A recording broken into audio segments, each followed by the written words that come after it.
The reason I think that we're seeing an earlier return in terms of function is that we are seeing that this is probably less taxing, less of a recovery because of the less trauma to the tissue, because instead of them going home with a hemoglobin of 10 and not receiving a blood transfusion, they'll go home with a hemoglobin level of 12 or 13. They are going to feel better a little bit quicker. Maybe there's better oxygen delivery to the tissue, so there's better healing going on. All these things are the reasons why I think we're seeing this earlier return, but it is not every patient.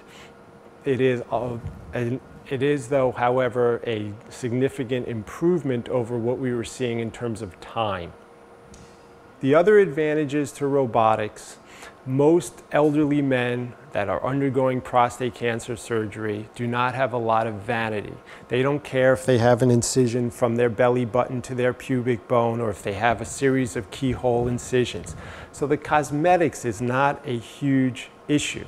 However, doing the surgery through keyhole incisions does allow for a little quicker recovery time in terms of resuming their normal activities, getting back to work, getting back to their normal daily activities, or if it's getting back to swinging a golf club.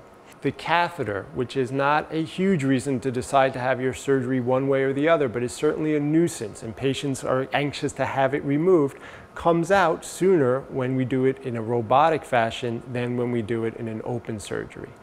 Their hospitalization is usually one night and they go home the following day.